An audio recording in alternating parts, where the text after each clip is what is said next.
Olá pessoal, agora vamos apresentar o nosso trabalho. Vamos falar como ocorre fotossíntese nas plantas e nos animais. Somos compostos de 5 integrantes que fazem parte desse trabalho.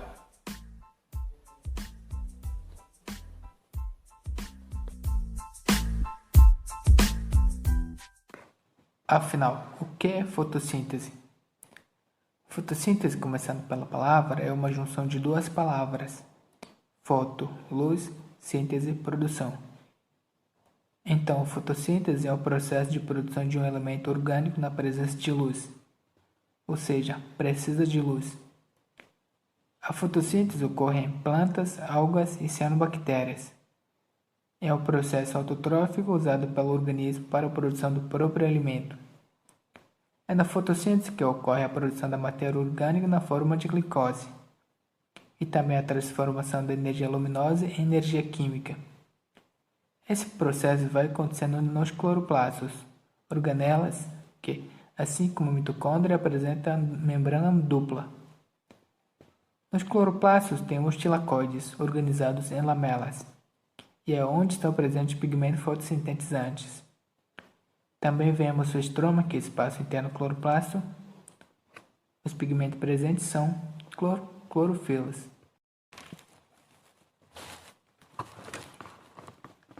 É importante lembrar que os cianobactérias são seres procariontes e não têm organelas membranosas. Então, a fotossíntese vai acontecer no seu próprio citoplasma. Tá, e como ocorre esse processo? Podemos resumir a fotossíntese em uma fórmula geral: a água, que é absorvida pela raiz, e o gás carbônico atmosférico que reage com a luz solar e forma a glicose, liberando também a água e o oxigênio. Depois de produzida, a glicose é transformada para toda a planta e o oxigênio vai para a atmosfera.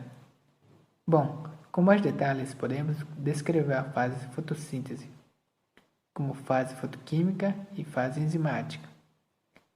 A fotoquímica, também conhecida como fase clara, ocorre nos tilacoides e é dividida em fotofosforilação cíclica e fotofosforilação acíclica. Na fase cíclica, a energia solar estimula os elétrons e ele muda de orbital a clorofila. Conforme ele é transportado de volta para o lugar certo, ele libera energia na forma de ATP.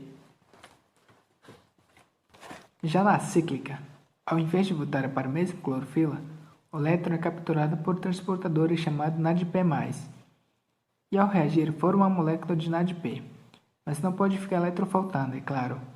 Então, a outra clorofila tem seu elétron estimulado pela luz solar e ele pula para a primeira clorofila que perdeu seu elétron para os transportadores. Agora, a outra clorofila ficou sem elétron. Quem vai resolver isso é a água. Ela sofre uma reação chamada fotólise de água, onde a energia luminosa quebra a molécula da água, liberando elétrons para a clorofila, hidrogênio para NADP e oxigênio vai para a atmosfera. Sem essa reação não teríamos como respirar, por isso que a fotossíntese é importante para a vida. Resumindo tudo, a luz chega na clorofila e estimula a movimentação de elétrons. E quando esse processo envolve mais de uma clorofila, temos a fotofosforilação acíclica. E como produtos finais desse processo, vamos ter o ATP e o hidrogênio, que vai estar sendo transportado pelo NADPH2. E esses dois serão usados na próxima fase. Além disso, temos oxigênio, que é liberado na atmosfera. Agora vamos para a fase enzimática, também conhecida como fase escura, e usa diretamente os produtos que falamos agora, da primeira fase. Além deles, vamos ter a presença de gás carbônico. Aqui vai acontecer ciclo da pentose, também conhecido como ciclo de Calvin.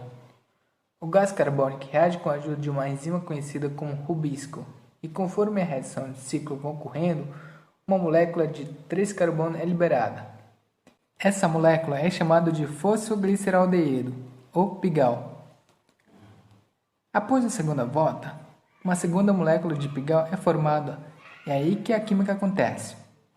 Essas moléculas reagem entre si formando primeiramente uma frutose e por fim nosso querido monossacarídeo energético.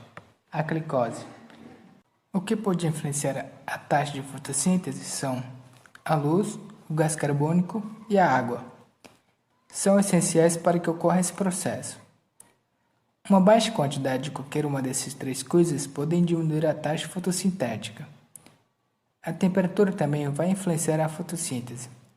Afinal, a temperaturas muito altas aumenta a perda de água pela transpiração, fazendo com que as plantas fechem seus estômatos, além de poder desnaturar algumas enzimas.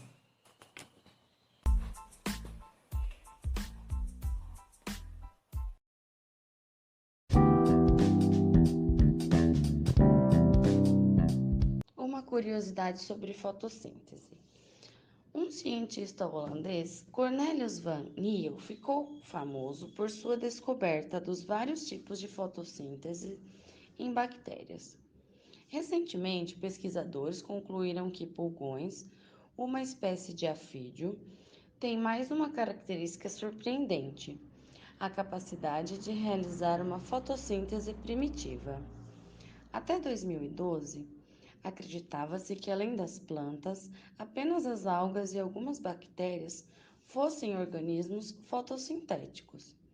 Uma espécie de lesma marinha, encontrada na costa leste dos Estados Unidos, é conhecida por sequestrar cloroplastos de suas presas, as algas, e sobreviver até 12 meses através da fotossíntese na falta de suprimentos. Alguns químicos da Universidade de Illinois produziram combustíveis com sucesso usando água, dióxido de carbono e luz, visível por meio da fotossíntese artificial. A tecnologia de energia verde está agora um passo mais perto de usar o excesso de CO2 para armazenar energia solar.